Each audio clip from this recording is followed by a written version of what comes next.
Bismillah ar-Rahman ar-Rahim. Hello, people, and welcome to Footy JUDGEMO. Chelsea are going to win the title this season, of course. As we know, they got Sancho cooking. Of course, they got Joao Felix and Kunkus cooking. Hit the like button if you joined us. Manchester United bounced back. And Liverpool. What is Ahmed? What is Ahmed? What is he? What is he? What is Ahmed? Where is the Manchester United representative? Where is Ahmed? And listen, people, hit the like button. Join us, of course, guys. Let's get to 24K, guys. I am very close to 24K subs. Guys, less than 50 subs to get to 24K. So if you're here, if you're new, let's get the likes to 200 right away. Help the algorithms. Help the algorithms, guys. Smash the like button. Support the channel as well by liking the video. Let me know in the chat, where are you tuning in from? Bismillah, of course. As Moon is saying, Bismillah ar-Rahman ar-Rahim, as always, always, always. Bismillah. Hit the like button, people.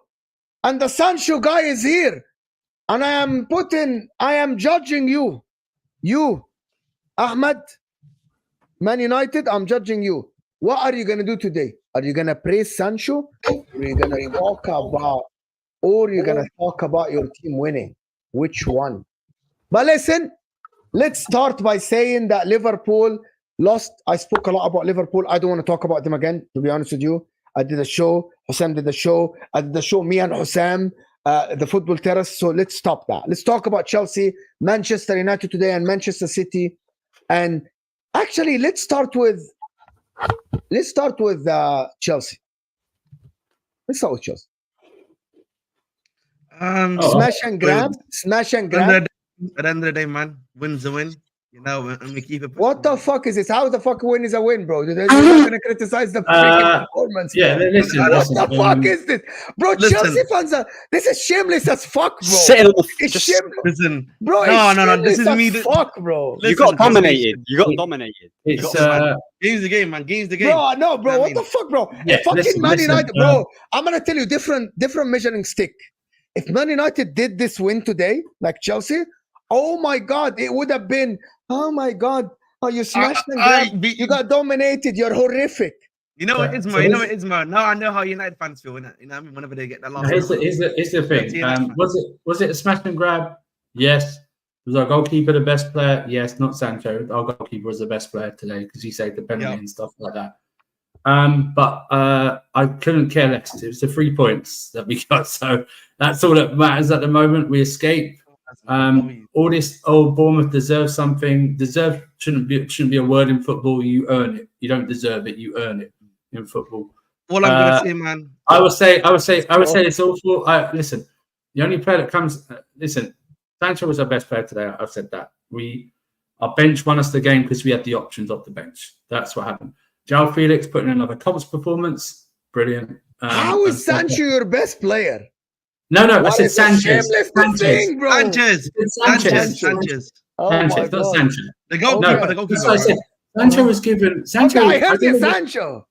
No. Sancho was given the man of match award by Sky. I don't know how. It should have been Sanchez that was given a man of match. So you can understand then what I think about our level of performance today. If I'm praising Sanchez, which everyone knows I don't rate Sanchez at all. If I'm praising Sanchez, you can tell what our performance was. Passing was horrendous. Fofana's passing today was absolute rubbish today. Our passing in general, the slowness, I can understand. Everyone can understand why Chelsea would have problems breaking down the low block. It's because we allow the team to get back in their positions before we can do anything. Do you know what I mean? Listen, Ahmed's doing the PR spin. Ahmed's doing the PR spin, no problem. No. Listen, I'll give you the facts. I was doing a little bit of meme a minute. I mean, you have to do a little bit. I know, but listen, we got away with it. We got away with it. A better side would have punished us for sure. Yes. From our way we were passing and defending and stuff like that. Like you say, I don't take any. I don't like the stats of recovery tackles or recovery pace. That just means you're out of position and not doing your job properly to begin with. But yeah, we won the game and we're not in the mud like Sam and Liverpool are. So we'll just move on from there. But we cannot play like that again. If we play like that away at West Ham, we will get beat by West Ham.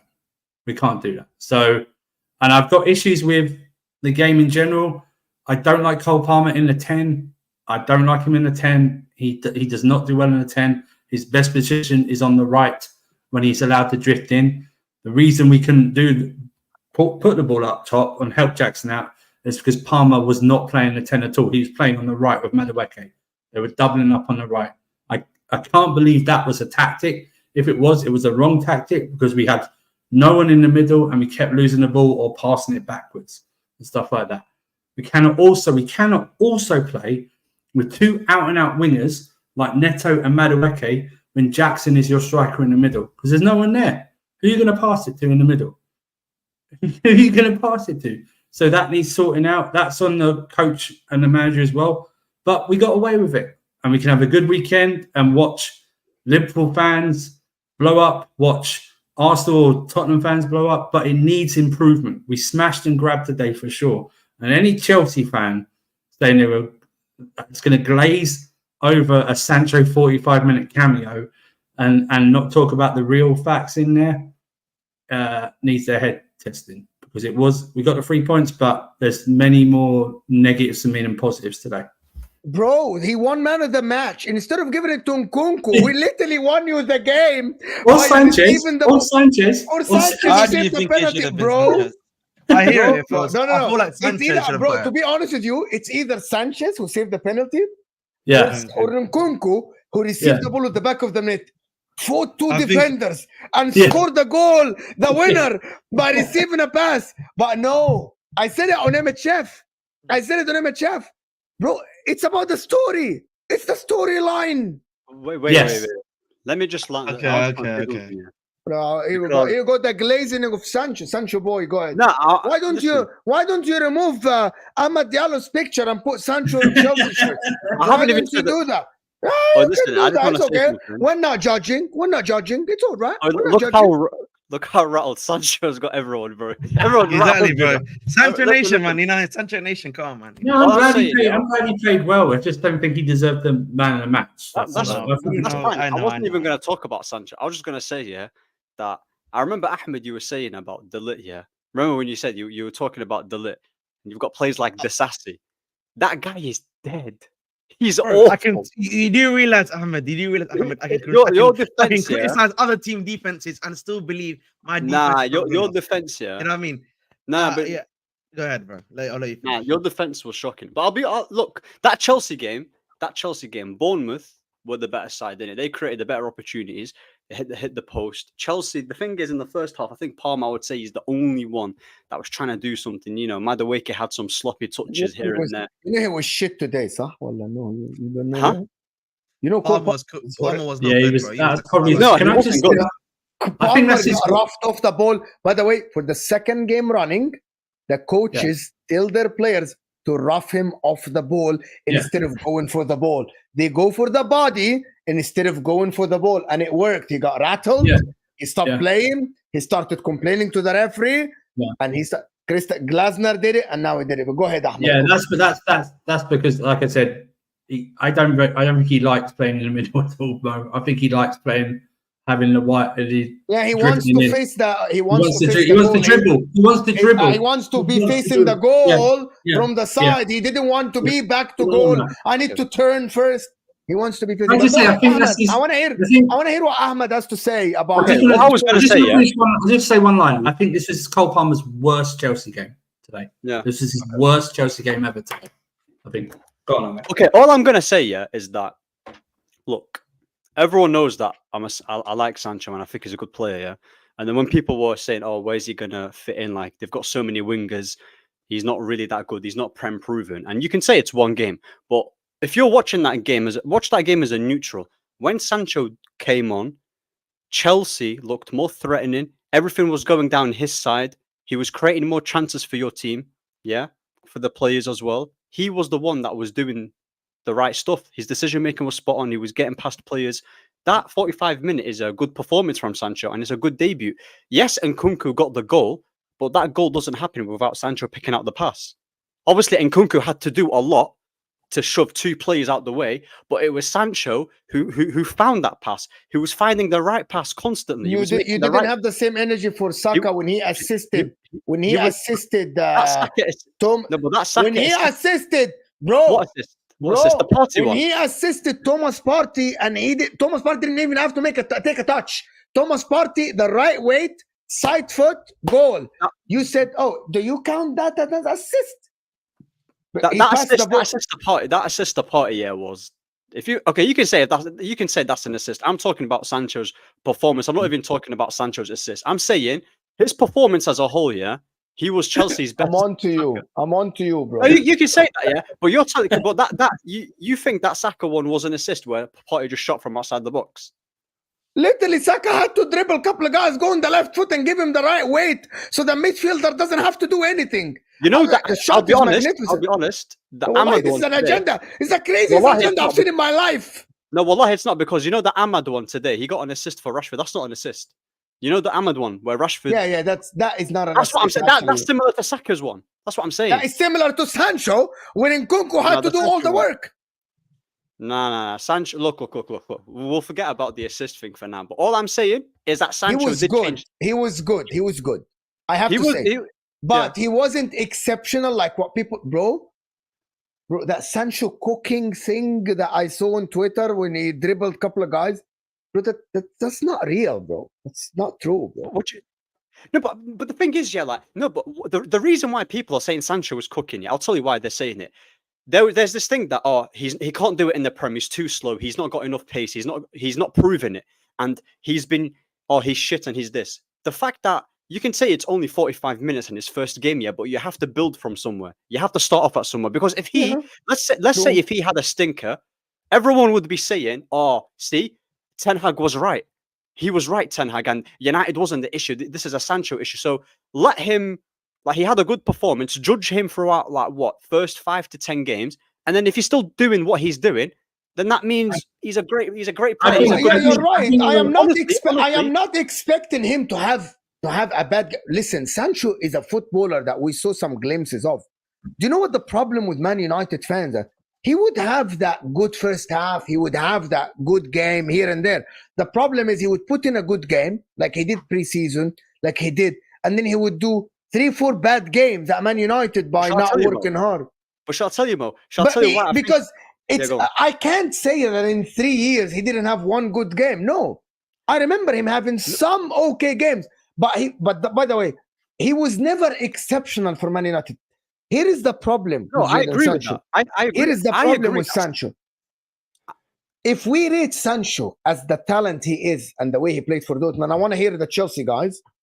He should be an exceptional player.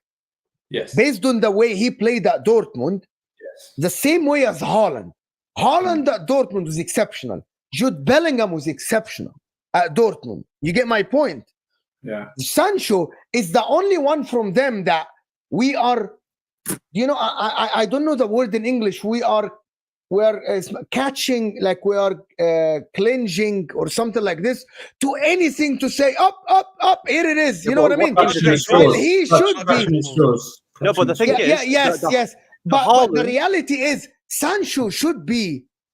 With all due respect to everyone, Sancho should be put in Foden's performances because they were neck to neck at Man City.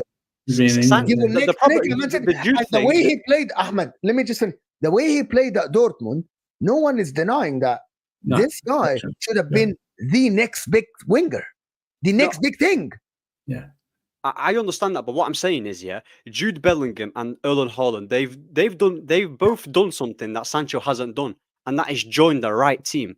One has joined Manchester City under a very good team with the right manager who knows how to get the best out of him. And obviously Madrid, Carlo Ancelotti, Real Madrid, amazing place to be in. Jadon Sancho he shouldn't look, objectively speaking, he shouldn't have joined Man United. Yeah, that was more sentiment. That was more, back in England, good vibes. That's the reason why he joined. He didn't develop at United. He wasn't exceptional, but there was always a player there, which is why I always said, he's a good player. He's a good player, despite the bad performances. Now, the thing is, Mo, you said something about pre-season. The thing is, I swear to God, we would watch Jadon Sancho before the season starts. And in pre-season, I know you can say, pre-season hype, but he would be always the best attacker. I remember. Last season. And when the Premier League starts, he gets dropped. I think under Maresca, the reason why No. He played under Ten Hag. He played last Didn't season. He play against Liverpool? Didn't he play against Liverpool? He played, played against Ahmed. Liverpool, but he didn't play that And many games. he dropped stinkers, and then he was like, "Okay, I'm out." No, But what I I'm get saying your point. He joined the wrong team, maybe. Yeah. But I still think that even if you join the wrong team, even if you play at the wrong team, I want to see the glimpses. Let me give you an example, Ahmed. Marcus Rashford, what people say, purple patch player. What does that mean, purple patch? That means the talent is there, but the consistency isn't.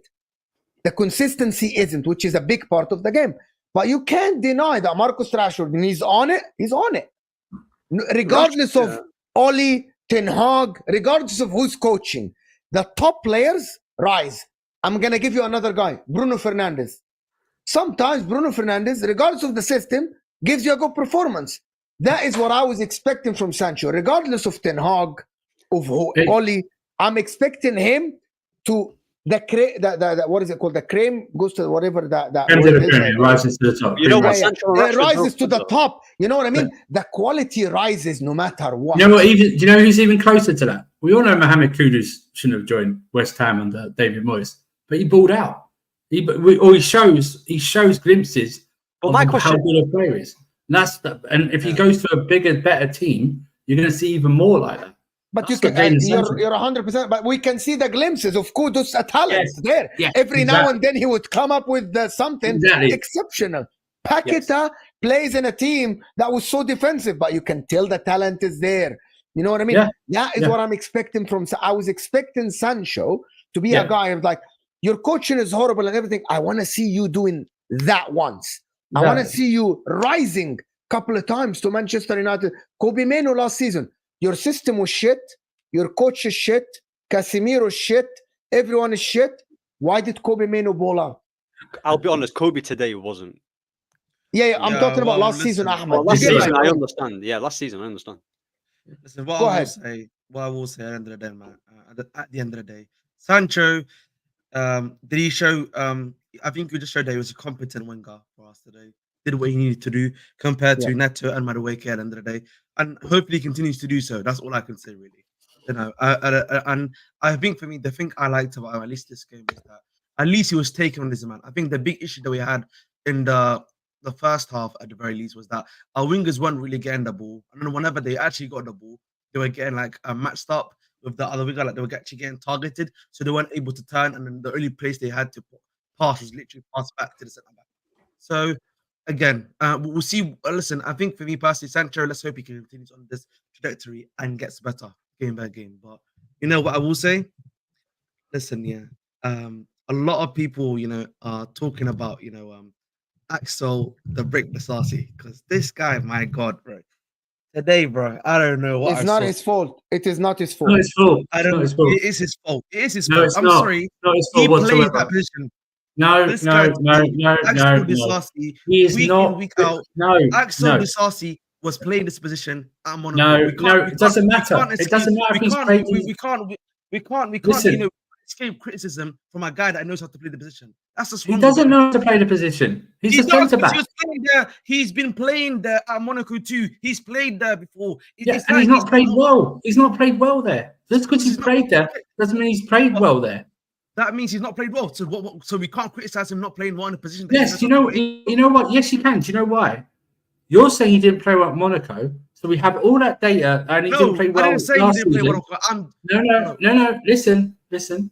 He didn't play well at Monaco at right back. He didn't play last season well at right back. So Maresca has all that build up, knowing that he doesn't play well at right back. We have a right back called Achimpong, who he could play at right back, but he doesn't want to. He hasn't put him Ahmed, at right what back. are you talking about? I just checked Ligue 1, and he played his last season 22-23. Every single game as a centre back, only 2 games played as right back. From what I knew, apparently he played at right back. No, I am looking at it at the current moment. I am looking at it. He was apparently he was able to play at right back. That's what I knew. That's but he didn't play. He played 2 games at right back out of 38 games. I don't know. That's why again. He's not built as a right back. He can't play right back. I knew he doesn't have even the football ability to play as a right back at all, nor the decision making, nor the body. Like even the body movement is not a right back body movement at all. He isn't a right back. I'm not saying he's not a right back, but I'm saying he could apparently could do a job there. That's what I'm just trying to say at the end of the day. But he can't. Listen, he doesn't but have the clearly instinct. he wasn't able. But clearly he wasn't able to do a job. That's what the point I'm trying to make. Right, and that's on that should be criticism from Maresca. Yeah, but I just think again for me, I don't know why Chempong didn't play, as you said before. And I just think again, this just comes back to me, you know, when I said before, I don't trust Reece James, right? So for me personally, this is a club decision where if you don't think Chempong is ready, you should have brought in another guy to compete with Gusto at the right back position. So that's what it comes back to for me personally at the right back position. Because what that meant was, basically Madueke was facing a 2v1 essentially on that wing. Right, no one was overlapping him. No one was actually inverting with him as well. So Madueke was essentially isolated on that wing. Essentially, unlike Neto, at least at Kukurea, was coming up and down. He wasn't isolated. He had Palmer there with him the entire game that they were on. Palmer was with him. Palmer was getting man marked, and he was getting man marked too. There was no one literally there for Madueke to actually even get some space with. At the end of the day. Because Palmer was over there for some reason. You know, whether Maresca told him to, I don't know, but he wasn't in the middle, which is why also Neto wasn't able to have an influence on the game because there was no one in the middle to pass to. But you know this too, Andrew. Because you and I we've watched for Tots for a while. I've always said Madueke and Palmer, yes, against Wolves they worked out, but when under Poch, whenever they used to play like kind of like together, where Palmer sometimes might play in the middle and he would play on the right. They never there was no synergy at times between them because I think they work in like games against Wolves when it's just totally open, so it works. So you're allowed all that space. It works. But they always switch. But the thing is, the only way that works. Entire games like this, it doesn't work. You know, and that's when the 2 touchline winger system doesn't work. You know what I mean? That's why you either play one touchline winger and one Palmer on the right or Sancho on the left, or you play Sancho and Palmer and then just bring the wingers on to run the game. Now, before we go on, guys, there's about 450 of you here, and we aren't even on 100 likes. The like button is underneath your live chat. You're moving like Liverpool today. Guys, we need 200 likes, guys. The conversion rate is Darwin Núñez and Nicholas Jackson style. This is like Arnie Slotball today. What is this? We need the algorithms, people. You have to. The like button looks like thumbs up underneath your live chat. Now, come on. What is this conversion rate? The like button looks like thumbs up. We need 200 likes now. How do we even not have 100 likes? Come on, people. Hit that 200 likes. Let me do this because Richie is coming for me. In your question to who's your daddy, it is Weah, Maldini, Costa Corta, Boban, Leonardo, Berhoff, Kaka, Cheva, Pirlo, Seedorf, Ronaldinho, and Nesta. You just listed some Milan legends. You just listed one of the best teams ever. You just listed. Yeah, I can absolutely. I can just list the R9s and the Adrianos, the Zanettis, the Militos, the Samuel Eto's. I can list treble winners that none of these guys have. Wesley Sneijder. None of these guys have a treble. That's true. So Richie, but big up Richie for the super chat. Appreciate the support, Richie, for the super chat for the channel. Big up for you. Oh my God. Okay. One player, only players I respect from Inter are Recoba. Love Recoba. Zanetti. Love Zanetti. Baliuka, you are a legend for mentioning Baliuka. Not a lot of people know who Baliuka is. Gianluca Baliuka, World Cup 1994 Italy, guys. It's a completely different animal of goalkeepers that you guys haven't seen.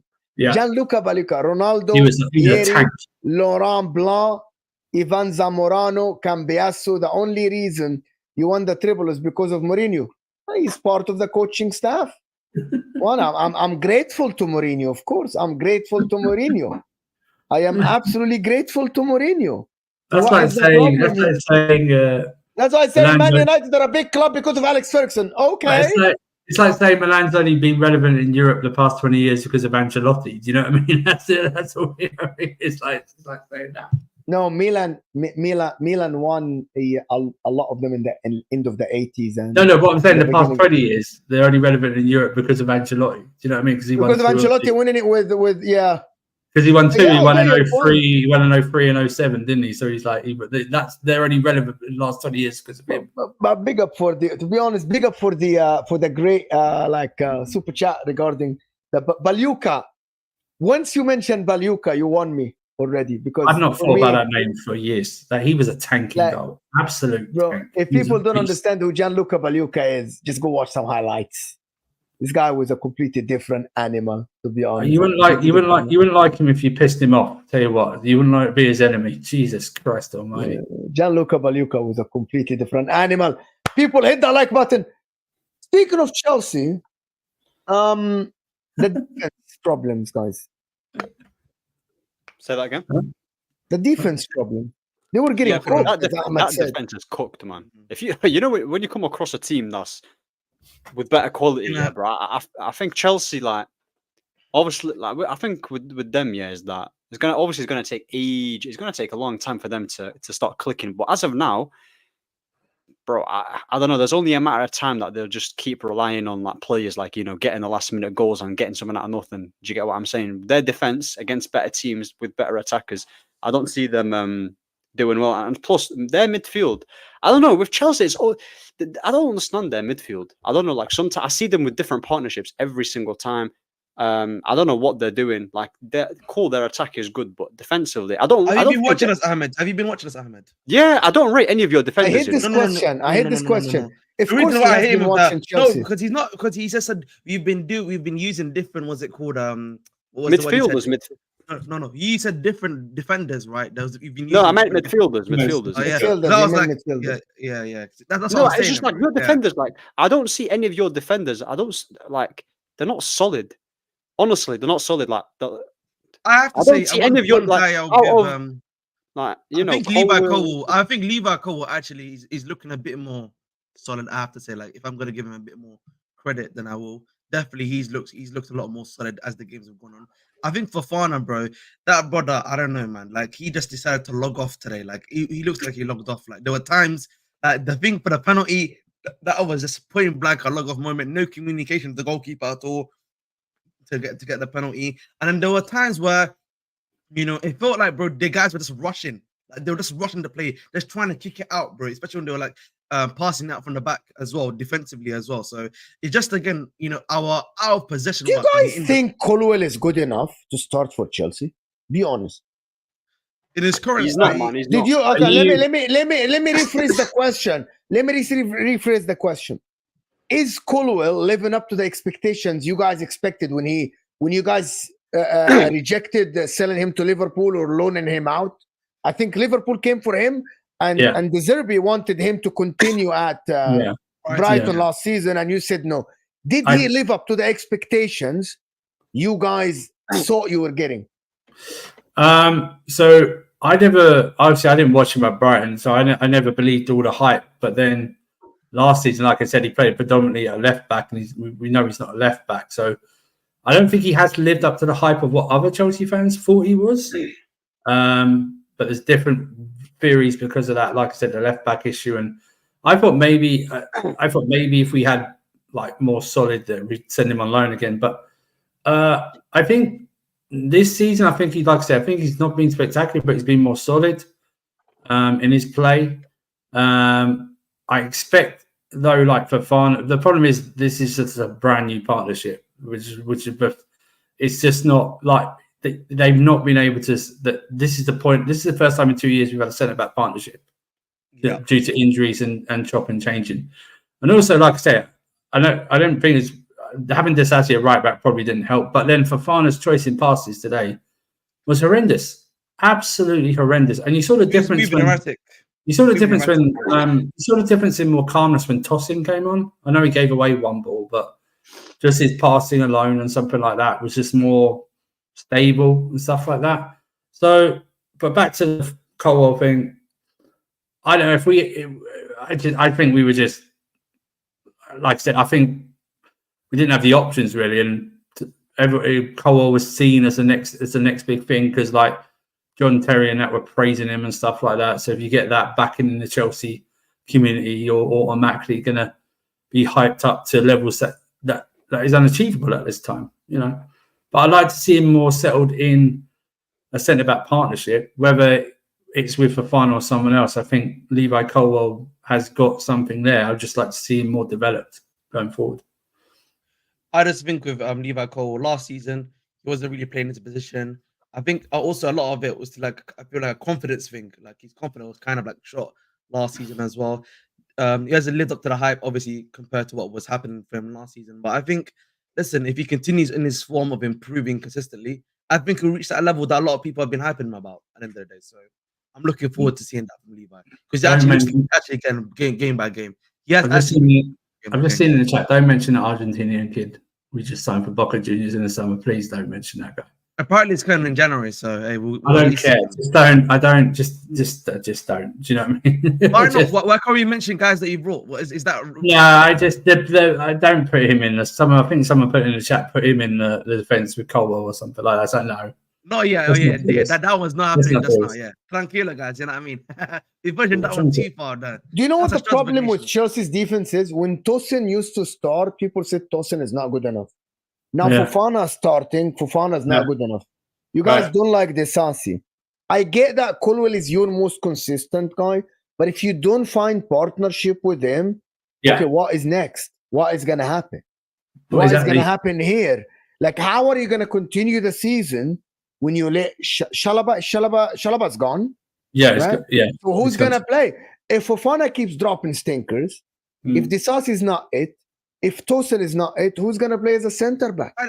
Who's going to play centre back? I think people are a bit too harsh on Tosin. I don't think Tosin. I think Tosin can play that.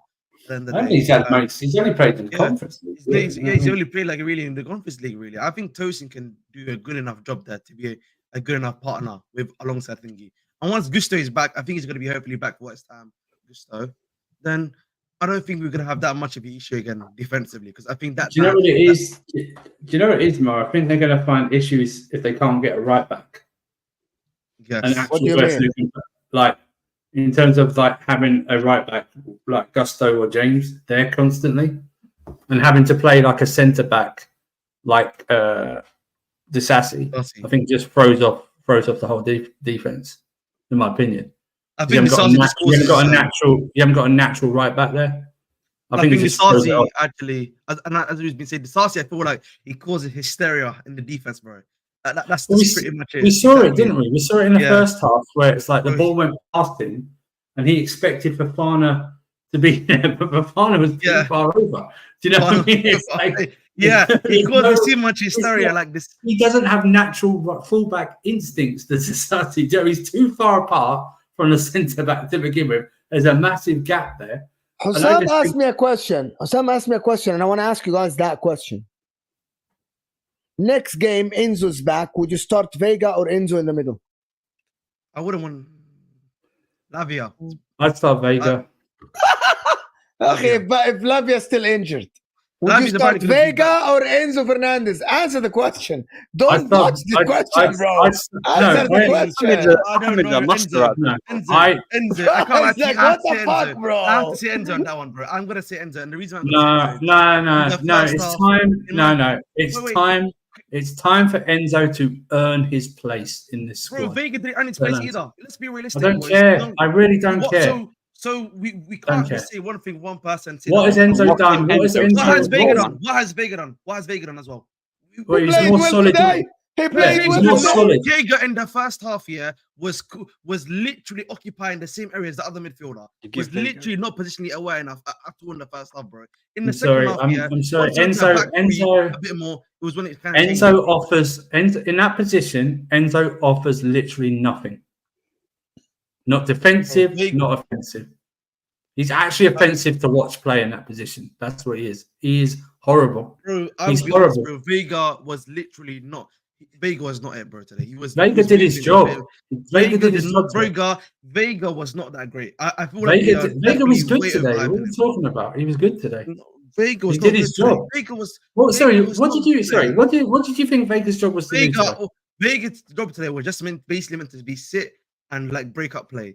That's what he was meant to be doing. And to be honest, he was not and he didn't do that good enough. He didn't do that well. What are we talking about here? When has Enzo ever broken up Viega play? was literally. When has Enzo ever broken up play in that position? Well, you need to ask Enzo Maresca that because he's the one that's playing. You know who you need to ask? You know who you need to ask? Enzo Maresca. No. You don't even need to ask Maresca. You need to ask Moises Caicedo who he preferred to play with because it won't be Enzo Fernandez. Moises Caicedo plays worse with Enzo Fernandez. You know why? Because Caicedo doesn't trust Fernandez to do his job. That's why. And that's why Caicedo makes mistakes. Enzo Fernandez only plays well in a midfield of 3, not 2. I agree with that. But I just don't think. But I just don't think, Viega did anything that was out of this world, and I don't think he even played that well. I wasn't expecting to. He just did the normal things that Enzo can't. Enzo can't do the normal things. Listen, I agree with you about Enzo, but I just don't think Viega did anything either. That's my opinion. I think Lavia, hopefully, if he's back, that's the guy. Let me tell you right now, against that West Ham midfield, Enzo performance and get swallowed up. Pause. There you go. But he will not do anything, Enzo, in the midfield. He'll come in, Mo. I'll tell you, he'll come in, Mo, because he's captain, isn't he? That's why. He'll come in because he made him captain. That's why he'll come in. Vice captain too. I don't think. No. Enzo Maresca made Enzo Fernandez captain, so he has to pick him because Reece James isn't fit enough. That's why. So he'll bring him in for his leadership. I would honestly argue, bro. Lavia is the one I would want to bring. If he's fit, Lavia's not fit. Lavia. So we can't. Apparently, it's going to be set. Lavia apparently going to be set to be fit enough. That's what Maresca was saying for the West Ham. So but I wouldn't. After missing like a month, I wouldn't throw Lavia straight in. That's the thing. I don't know, man. I just don't think Viega. I don't think Viega did not move that needle. No, Andrew hates Enzo. I don't. I don't even like Enzo either. Again, I don't know. Enno. From now, his name is Enno. This is. I think what Andrew's saying is correct. I just don't think for me Vega's done anything out of the ordinary. I don't think he didn't play that well. Maybe just me, but I just don't think Viega played that well. I don't know, bro. I just think if we will end up here, whether we win the game or not against West Ham, we'll still end up here talking about how Enzo didn't do anything. Do you know what I mean? In terms of positive. That's what we'll end up. It'll be another Enzo discussion next week, no matter how the result is, whether we win, lose, or draw. Enzo will be brought up. And Enzo can't be dropped now because he's made him captain. So he'll come in anyway. But Vega's to start for me. But what I think I don't know what Ahmed has been watching, to be honest. I think Renato Viega today did both aspects of the game well. Like, as I said that before, as a collective, Chelsea weren't good, but individually, Viega and Caicedo both were good. Viega was using his body very well, offensively and defensively, right? Positioning, he wasn't great, but so is Enzo. Enzo positionally isn't amazing as well. Enzo Fernandez isn't as physical as Viega, right? Isn't as physical as Viega, right? Vega's more physical. I think Viega did his job today as a defensive midfielder next to Caicedo that allowed Cole Palmer not to defend as much. And I think if you play Enzo there, you are not going to be allowed to play a third midfielder that doesn't defend. It's as simple as that, by the way. You will need a third guy to do the legwork next to Caicedo because Enzo can do it. How hard is it to understand that Enzo can't do the legwork that someone like Lavia can do, someone like Viega can do? It's very simple. No, but the thing is, I get what everyone's saying. I agree with that, but I just don't think Viega did that well. I think for me, positionally, bro, he was literally fighting with Caicedo in the same place positionally, bro. And like, if you're saying all he had to do was just be a holding six, he wasn't doing that well either, bro. Like, he isn't the holding. Why don't you guys understand that the holding six is Caicedo, is not Enzo or Viega? Why do people keep? He's the one, but because Caicedo is the holding six. He touches say that even when Enzo play. Positionally on the pitch, say that. Eye test, say that. He's a six. He gets the ball. He was the last man today from corners. He was the last man back from corners. He gets the ball. I'm sorry. He gets the ball from the defense, pass it to the next guy. To Madueke, to Palmer, to Jackson, to Viega, to Neto. That's his job. That's a six. That's his job. And being physical. Why do you want to force another six there? Why? What's the point? No, because I don't want to force it on 6. I'm saying I would rather Enzo play in the box-to-box role. I think he's much better in that position. At least even on the Enzo box to box is a crime no, against sorry, humanity. Enzo, sorry, no, wrong player. Sorry. Okay. I meant to say Caicedo. I was meant to say Caicedo. My apologies, right? And then but Caicedo's not creative at all, Ahmed, to play that 8. But I would rather him be the Roman 8. I don't even need him to be attacking wise. It's in like that's what I want from him, if that makes sense. Why not the 6? Why nobody wants to accept that Caicedo can be a defensive midfielder? Why? I just think that, but from what I've heard, Viega's best position is as a 6. That's why I would play him there. And then if you want to play Enzo Caicedo as the Roman 8, I think that's much better, my personal. Why do you want to force? Okay. You are doing Vega's now. New. I'm forcing Caicedo there because I think Vega's new, and I at least play. Who's your best 6 at the club? Who's your best 6 at the club? Right now, I'll say Lavia right now. Lavia. Yes. Right now. How many games did Lavia play for Chelsea? Right now, One. So how many minutes is it? You should put down how many minutes has he played, let alone it's almost 90 minutes now. Roughly almost 90 minutes. Like 60 minutes. He played like nearly 2 hours of football in 18 months. So Ahmed sat here and told me that Lavia is his best 6 after watching him for 90 minutes plays for Chelsea. Instead of having the guy that played as a 6 all of last season and he was your best player. Caicedo's the best. After Palmer, of course. Caicedo's the best. Caicedo's the best 6 at the club. At the current moment, Caicedo is the best 6. I think Caicedo and Lavia should play together. But that notion that Chelsea fans want to do, that they want to play Enzo as the deep line playmaker and have people around him do the legwork for him so he can control the game. We don't have Santos, so he can't work. We don't even literally have Santos, even if we wanted to play Enzo there. We need to have Santos. Why do I need it? I'm just making the argument. The argument I'm trying to make is that who's Santos? I'm sorry, Santos. As in Andre Santos. Andre Santos, the Brazilian youngster now on loan at Strasbourg. Yeah, like that would, if you were to even, I'm saying argumentatively speaking, play Enzo as a deep line playmaker, would have to get that guy back.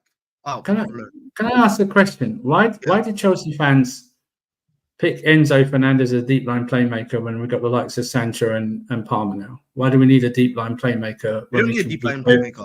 We play no. I'm not saying you. I'm just saying people say, "Oh, Enzo's best position is a deep line playmaker." Well, why do we need that? Why do we need that when we've got other creative outlets? Why do we need a deep line playmaker like that? We don't need that. He doesn't. He has Enzo. Listen, Enzo is going to be one of those guys. And I don't hate Enzo. I just think he gets sometimes over criticized, but he just get fair criticism as well. But Mo's right when he said Enzo's going to be one of those guys who we look back in 5 years saying he just didn't suit the Premier League. You know what I mean? He suits La Liga, who will suit Serie A or the French League or something like that. He will suit that. We're going to come back to it like that. Enzo Fernandez is just not a player in this league, in this team, that we should build around or have as a leader on this pitch. He's just we're not even building around them, bro. We're literally the club is not. He's a captain.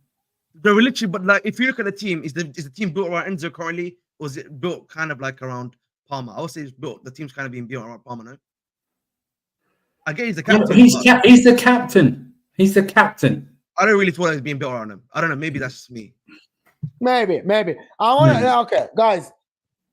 We'll see the Crystal Palace game, but Chelsea up and down. Ahmed, Manchester United today. Erik ten Hag is cooking. You had a brilliant second half. You didn't allow Southampton a sniff. Same energy. Okay, why don't you have the... Okay, I'm going to tell you guys. Same energy. You remember Arne Slot second half in the first game against Ipswich? Yes. Yeah. Do you remember Enzo Maresca's second half when they scored 4 goals? Yeah. And people, oh my God, Enzo Maresca. Are you going to have the same energy, Ahmed? Or are you going to call out your manager? You want me to call out my manager or something? What did you say? I'm asking you, did Erik ten Hag or did he not have a good second half? Good second half. I wouldn't say it was a good second half. I would say it was better than the first one because the first one was rubbish. But in terms of the second, we was better in the second. Yeah, we was better. Overall, the thing is for me, is that we did win We got the 3 points, which is good. The first half, like the first 30 minutes in particular, wasn't good enough. Like, it was really bad. The reason why with the other ones, like Maresca and the others, obviously because it's their first season. And with Ten Hag, because it's his third one, my expectation with him is a lot higher than the rest. That's why I'm a lot more critical and a lot harsher, and I expect more from him with like how much he's been given. But as a whole, like, I was watching the first 30, 40 minutes, yeah, before we scored them 2 goals, yeah, we was absolutely shocking. Like, I couldn't believe it. I had to check, yeah, the team that we were playing, like if it was a top team. I had to double check. Like, I thought I was like seeing things because it was Southampton, yeah, and they were playing really well. They were on the ball, in possession. They were creating chances. They got the penalty, yeah, and then Onana saved it. I'm telling you, I'm so glad Onana saved it because had they scored, yeah, we might have not won that game. I actually think it would have been a disaster if they scored that penalty. If that's why for me, bro, that Onana is what kept us in this game. That save, yeah, changed the whole momentum of the game because the minute they missed that chance, and then when we scored that set piece, they just capitulated, yeah. And that's what happens, innit? Momentum, bro. That's what happens because Ahmad was creating loads of chances. I thought he had a very good game today. I thought De Ligt defensively was solid. He did his thing. There was one moment where obviously he got skipped, where he got dribbled past, but that happens, man. That happens. Overall, his performance today was solid. Like, he made some good blocks, you know, very strong. Like, I liked his performance today. I thought Losandro was solid. Dallo today wasn't great. As much as I rate him, yeah, I thought he was really bad. You know, he was getting past. There was that Southampton player. I don't know what his name is. Something Dilling or something. I can't remember. But Dibley. Yeah, he was having a field day. He was having a field day on that side. He actually looked quite good. I thought Mazraoui, yeah, that guy's a bargain. I'm telling you, I'm not like bargain, by the way. Only for 15 million for a guy like him who's very comfortable on the ball. I thought he was linking up nicely.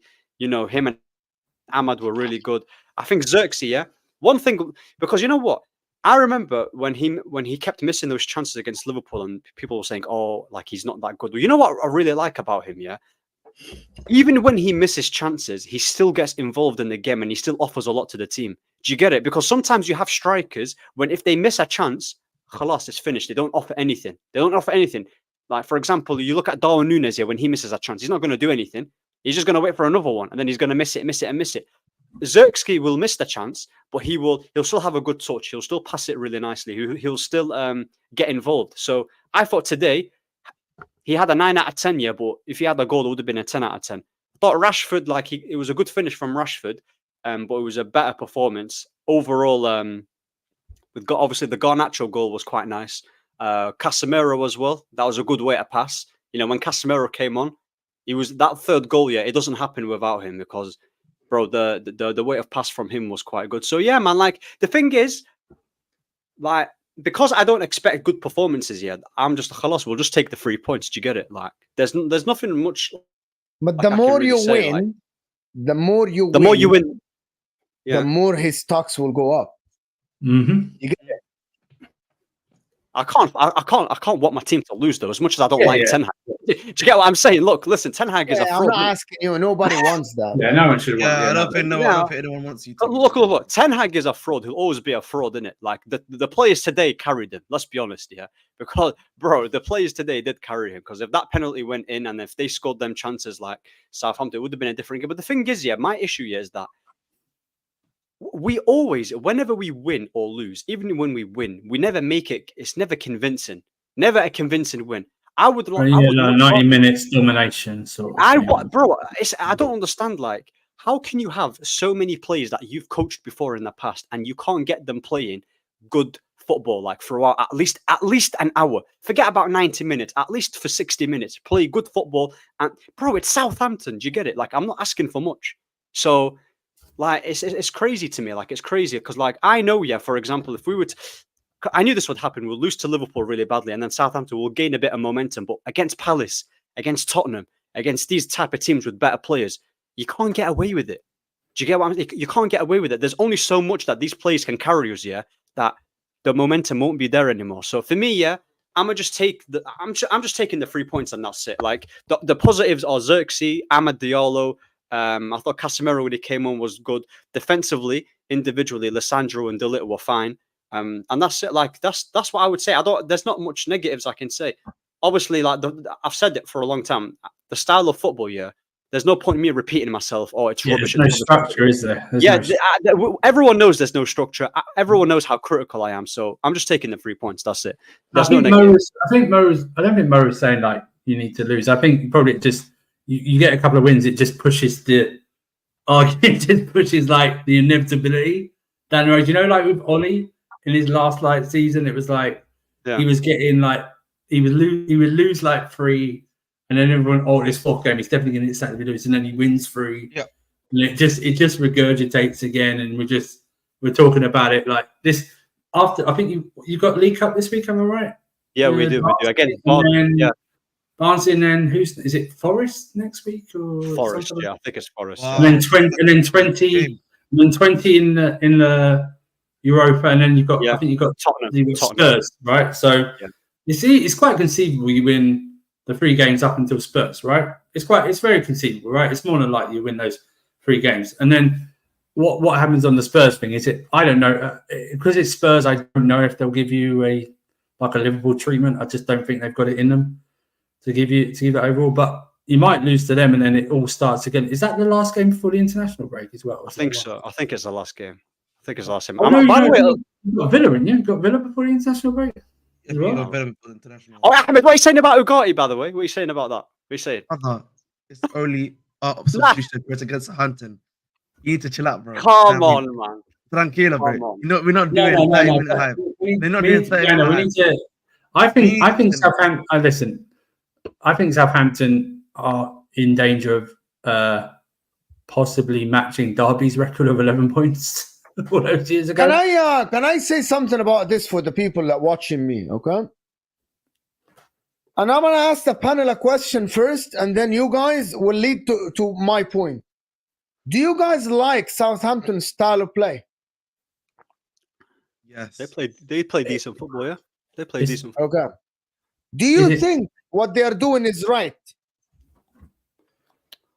I think it's admirable. You guys know that Southampton had 0 points and they conceded 8 goals and have 1 goal. I want all the chat to get involved. The question number 1: do you like Southampton's style of play? Do you like Southampton's style of play? I don't, because I don't think you can do that style of play in the Premier League with those defenders. Those are not Premier League defenders to me. Those are Championship defenders. Probably get more time in the Championship, or the forwards aren't that good. So it's okay to have some type of a hybrid. I mean, what's his face? Company did the same, right, with Burnley last year. Wouldn't change his philosophy. Now, you know where I'm going with this. Yeah. This guy, the coach that is coaching Southampton, Russell Martin, is he going to get the same treatment as Vincent Kompany? Or is it because Vincent Kompany had the PR of Man City? I know. He came from the Championship, bro. Played the same style of play, got relegated, but big company. You know, he got the buy meaning because he's great. Outside of England, no one knows. You guys don't understand my point. This guy Russell Martin on the sideline, he looked good, bro. If Russell Martin can coach Bednarik and Jack Stevens to play from the back, he's a great coach. What I would say to you, and Bednarik play from the back, that is by itself is an achievement. By the way, he doesn't have the name he doesn't have the name recognition in the game. My point is that people treat people differently, because I saw, and I'm gonna tell you guys what I saw today. My point: the pundits on some certain channels on the mainstream media on TV were slagging him off and hammering him, right? You can't do this. Like Andrew said, in the Premier League, you're going to lose every game. You're going to get relegated, right? You need to adjust. You need to do this. Go back last season for Burnley when they were losing the games, playing the better football. Company is he's so stubborn, and he's good because he insists on a style of play. He insists on a style of play. And by the way, I'm telling you, it was American TV with British pundits because we have Robbie Musto, British pundits, And Robbie and some O. American pundits, Tim Howard, right, and Sky Sports as well. Yeah. So the point is different energy. No, you're right. Vincent Yeah, but those Company guys- last those- season was again- doing the exact same thing and getting praised week in, week out. Russell Martin is getting hammered in the media because he doesn't change his style. Yeah. Same. No, Yeah, but we know they're frauds. It's Yeah, about well, names, again, so- he would just But- get he would just get the Norwich treatment, bro. You know, the Norwich manager, I think it was Yeah. Park, wasn't it? He Daniel was getting Farke. cooked. Yeah, he used to get cooked every single week because he would still play that same style of play and he would lose games consistently because of it. So But Mo, you know what's even more point? Graham Potter at Brighton Right. got praised for it before he left for us. Remember at the end of last season, De Zerbi was getting panned. He was getting panned for the way Brighton were playing sometimes at the end of last season. It's just. I honestly, it blows It's my who mind. they like, bro. It's who they like, bro. It's Yes, who they it's- like. It's who answers the phone. It's who The answers the measuring phone. stick is Yes. different, bro. Yeah. The measuring stick is different for each one, depending on the PR and who they like and who they don't like, bro. You're Really, You know what? it's just You know- different. You know It what? was jarring to listen today. It was. Yeah. I was like, you're the same guy that used to talk about Vincent Company last year, and oh my god. No, Vincent Kompany's got a documentary. But I gotta be honest. To be honest, Manchester United completely nullified that style of play. Yeah. And I don't know. I have to be honest here. Man United completely dominated and controlled the whole pitch in the second half. Yeah. Completely, by the way. And before the red card, like the passing and everything looked very, very well today. Yeah. Ahmad Diallo looked good, so I have to give it to Ahmed today. Ahmad Diallo looked very good on the counter on the transition today. Should have had to assist, honestly, if it wasn't for Bruno Fernandes being a pussy in front of the goal. And look, Bruno Fernandes shot the ball, missed the goal by 15 yards, and then went to the referee asking for a corner kick, bro. Yeah, but we know he's shameless, though. Bro, We know shut that. up, bro. Shut up, bro. You know what I mean? Just have some shame, bro. You took a shot with your left foot. You missed by 15 yards. Have some shame, bro. doesn't Have have some shame. That shame. guy has no shame. That guy has no shame. Bro, seriously, have some shame. He's on 300k. What shame does he need? He doesn't need shame Yeah, at bro. 300k. He didn't No play shame. bad. He didn't play No bad, but shame. that particular play was so laughable. I'm like, what are you doing, bro?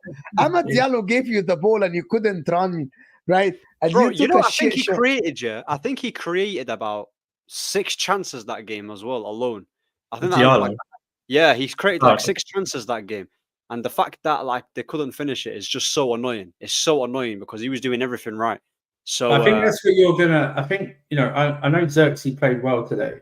he did I play think really. you're gonna find that Xerxes will miss a lot. Bruno of it. Fernandes didn't play bad, by the way. I'm just gonna say this. Bruno Fernandes didn't play bad today. He played well, right? Yeah. But some of the stuff he does sometimes, like today, for example, there was a simple pass to Rashford on the left, and he again completely missed Rashford and hit the defender.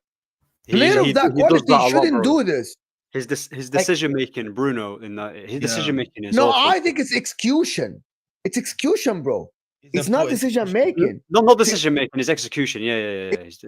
Like he saw the pass, he picked the right pass, but Yeah. he passed it to the defender. And I'm like, how? You should be better than this, you know what I mean? But Ahmad Diallo looked good. I'm going to have to give it to my guy, Christian Eriksen, today. Again. Underrated, by the way, performance. By the way, one of the reasons Manchester United played well in Erik ten Hag's first season is Christian Eriksen was holding that midfield together. I know that he's playing with one lung only, like because of the heart condition. And because of the heart condition and everything. But to be honest, Christian Eriksen looks good today. And again, Marcus Rashford provided one good moment that he scored. Purple patch starts, man. Purple patch starting. That's what it is. Purple patch. It's not, because actually Ramsdale is such a fraud. You guys don't understand. Terrible. Rashford like against Ramsdale. Did you see the goal? Does anybody here think that the Rashford goal, any other goalie should have seen the ball? It was moving too slow for me. Yeah. And I'm like, this is very slow. Why didn't you try to save it? You know? Yeah. Ramsdale is awful, bro. I don't know. Listen, he's always been, honestly, English tax on Ramsdale being good, honestly. Yeah, but Arsenal were right to get rid of him, man. Even though he didn't win the title, he would have cost them. They would have lost by more points last season. Ramsdale wasn't yeah, going. but again, this is rewriting history because we need to remember that Ramsdale 2 seasons ago for Arsenal was good in the season that He was, but he just fell off. I don't even know why he sort of got worse. Bro, you know what it is as well, yeah. I don't know if you've realized yet, but I think the position that we're playing Kobe as well is not going to be good long term, bro. I'm telling you, I don't like him playing further up the pitch. I don't, because you know what it is, yeah. I've started to notice it a lot. Every time he gets the ball, yeah, he always there's so many players around him, and then he tries to pass it to another person, and he's frustrated. He shouldn't be playing in that 6. We're just going to ruin him, man. We should be playing him. I don't know if he's good enough in the 6. I think he wants he's to play not a number 6. He's not a number 6. I think but that's what I mean. I think he wants to play the Bruno position. Yeah, and we know that's he's not a 10. He's not a 10 as well. He's not a 10. No, sort of like a more marauding creative 8 sort of thing. But not like. I actually don't think Bruno suits that style at all. He suits more Arsenal style. 3 midfielders at 1 and 2 8s around. I think he would thrive in a midfield 3 like that. But Bruno Fernandes is not an 8. He's a 10. So Kobe Mainoo has to do both aspects of the game, to be honest. And that's why you'll probably see him get run into the ground this season and pick up injuries, unfortunately. Exactly. Because I think he's not. Guys, can we get the likes at least to 200 likes, guys? 35 likes to 200. 35 likes only, people. Come on. Hit that like button, people. Support the channel at least. Come on. Obviously, most people in the chat are Liverpool fans and no one will like the video. That's all. They're just upset. They gotta like the video. Like the video. Support the channel. Not for Liverpool. Southampton and Burnley coaches, very naive in the Premier League, can't play the same way that Championship. Quality is higher in the Prem, need to adjust or buy better players. Yeah, that's the thing. You need to buy. When Swansea came up all those years ago, they just bought better players. They played the same. I remember Swansea bought from Spain. They bought players. I remember from France. Yeah. Didn't they get they got players and then Swansea. They kept a core. They kept a core of who they brought up with them, obviously to settle in. But they bought fans. Look at Michu, that 1 season wonder, brilliant. Do you know what I mean? But better strikers than they had at the time. That's what. But now I don't even know what they get. They get hundreds of millions just for getting up, promoted into the league. They should spend it. I know PSR is probably going to ruin them, but they should be given. All that PSR thing off because they've actually come up into the league. Yeah, Can I ask a genuine question? Yeah. Can I ask a genuine question? Can Man United scam their way into top 4 this season? Of course they can. Nah, bro. I'm not saying that. I don't think so. No, I'm talking about the possibility. I'm talking about the possibility. Well, there's always going to be a possibility for sure, right? But I don't know, man. Eventually, bro, your luck is going to run out, innit? And then you saw it last season. The luck was. But you were lucky, bro. You were lucky today as well.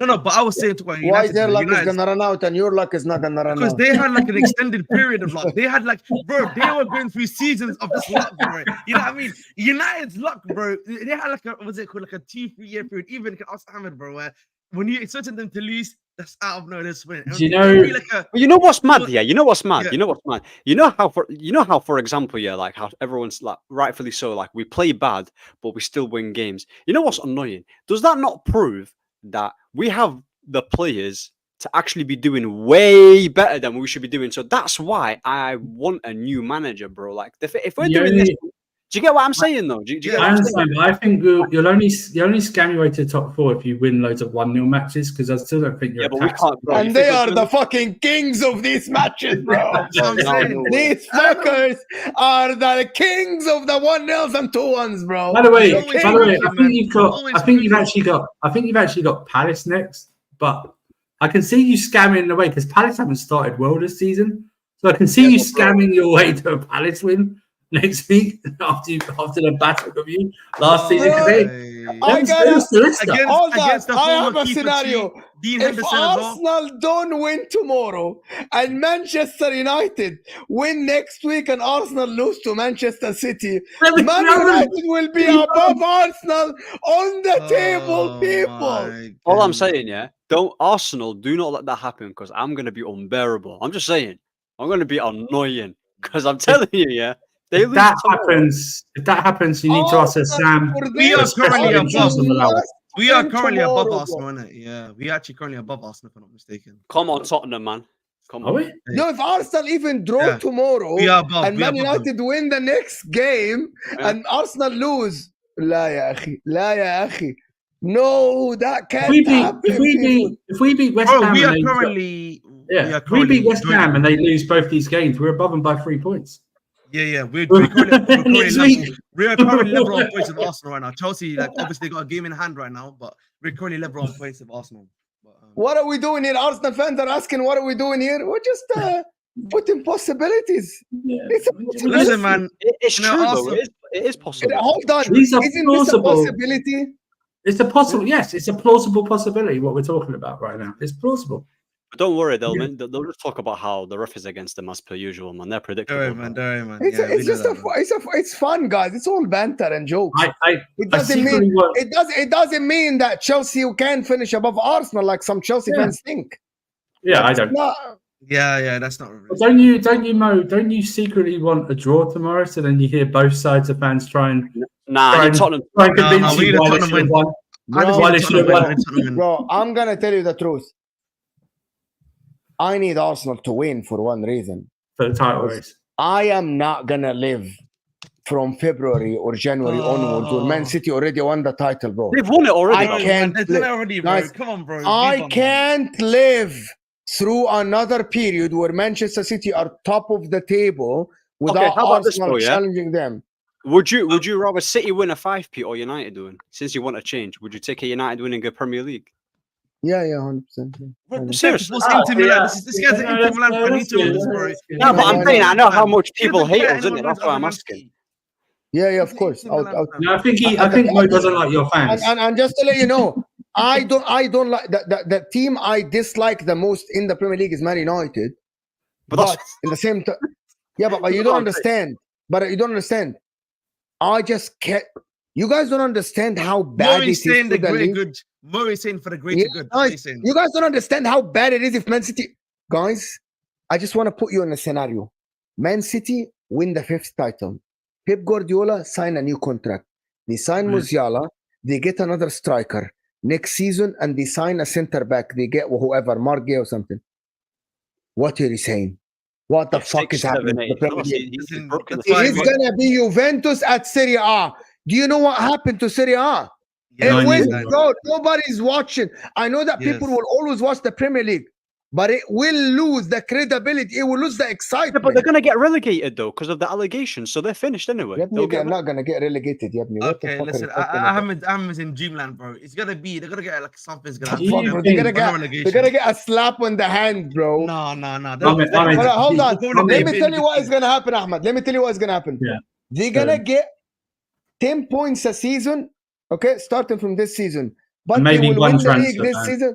But they will win the league this season with 12 points, so they will already won the league with the point deduction.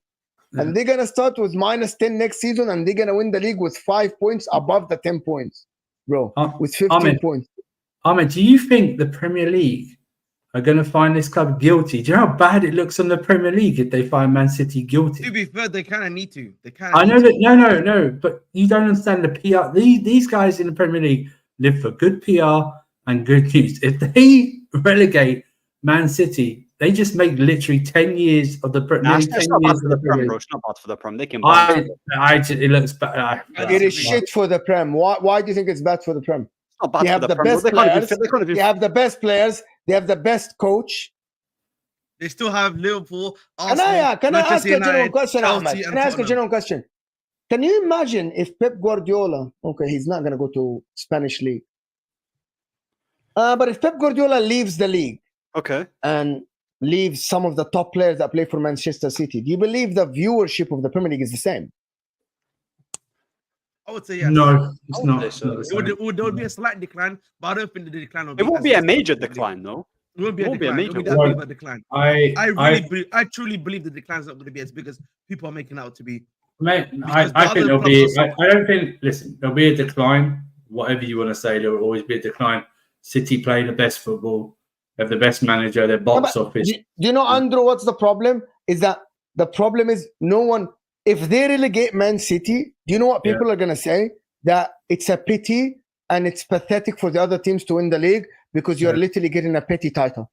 Yes, exactly. You're literally, you can't beat Pep. So basically, it'd be like, it'd be like Mo. It'd be like if they banned Usain Bolt for something. Do you know what I mean? Like if he not like obviously. I'm telling you what is going to be said because it was said in Italy. But the difference in Italy is that Juventus bribed the referees. Yeah, that is different.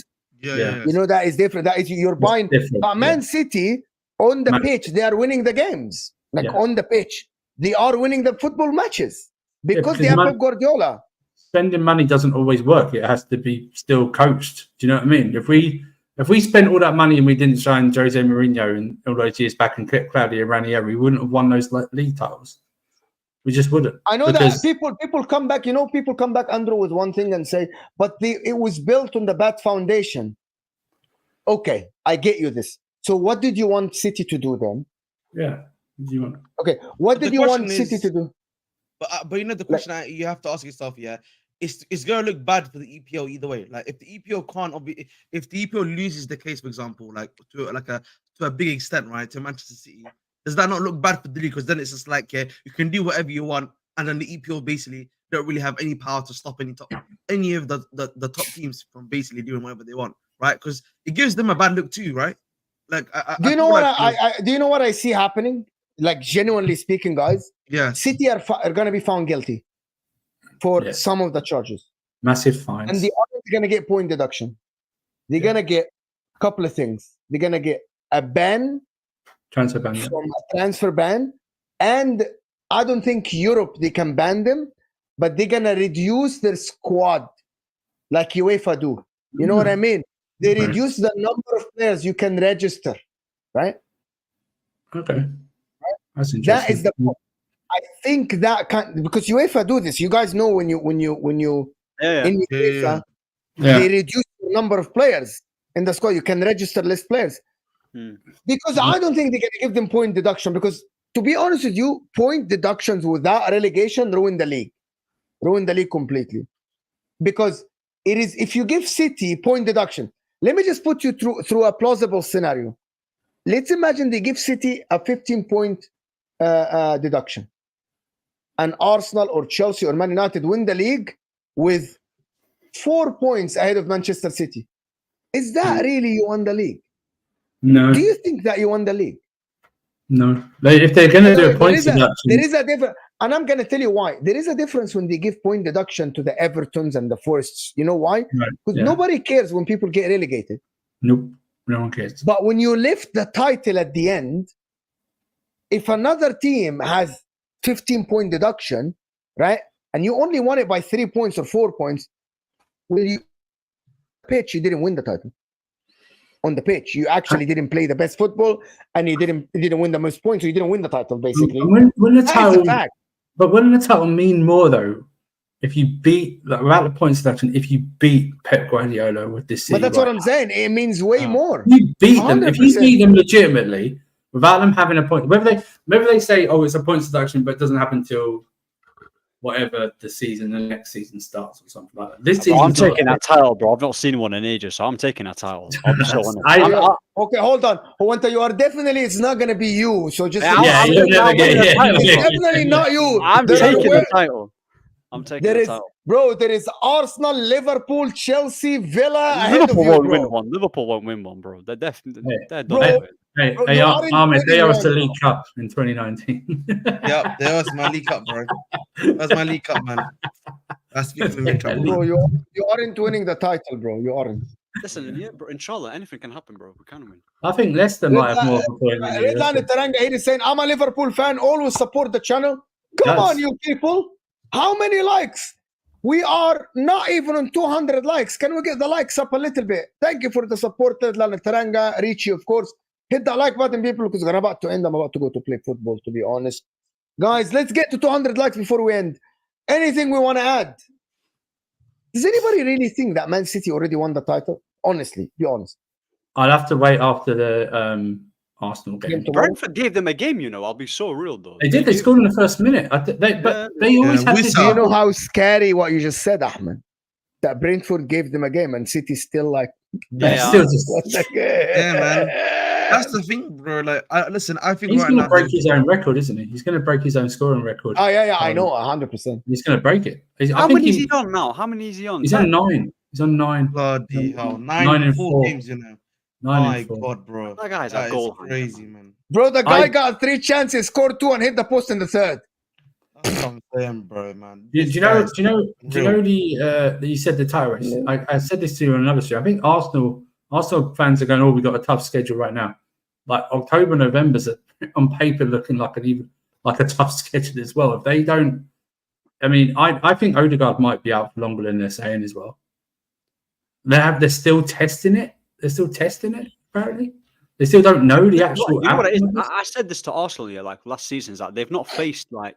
I'm not wishing them injuries, but I'm saying they've not faced like an injury crisis in it, like to the most. Yeah, they've probably got any. Last season they didn't have I one. actually heard you say that, Ahmed. Like when Man City faced an injury to KDB last season for the most, and Haaland, that is adversity. You know what I mean? Yeah.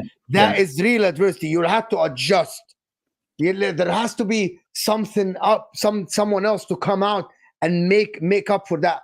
Exactly. I get what Ahmed is saying. Like Arsenal, this is the adversity. Odegaard. But that's why. And your bench is like. I don't think they did. Their transfer window was good enough. Yeah, and the bench is now weaker, bro. You have less bodies now on the bench team. But the thing is, though, it's like it's sort of an admiration of Arteta, but it's not an admiration of Arteta.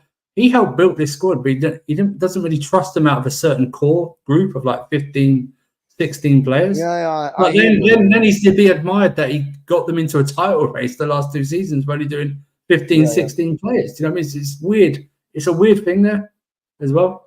And they released that new contract thing because I think they're gonna. I think they're gonna come out next week, either on even after Sunday, that they're gonna say Odegaard's out for months.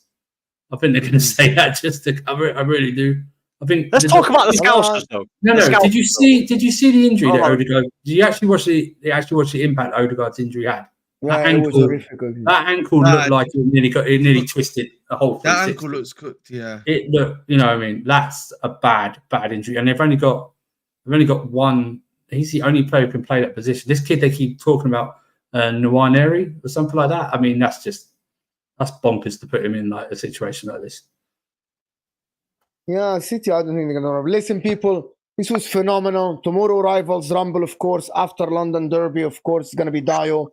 And if anybody here wants to join, they can join. Of course, Ahmed can join if he wants. Of course, come on. Ahmed, Man United will be on an I'm here. tomorrow. I'm here for that one, bro, for sure. Don't you worry about that. Well, listen, I want to appreciate all of you guys for watching us.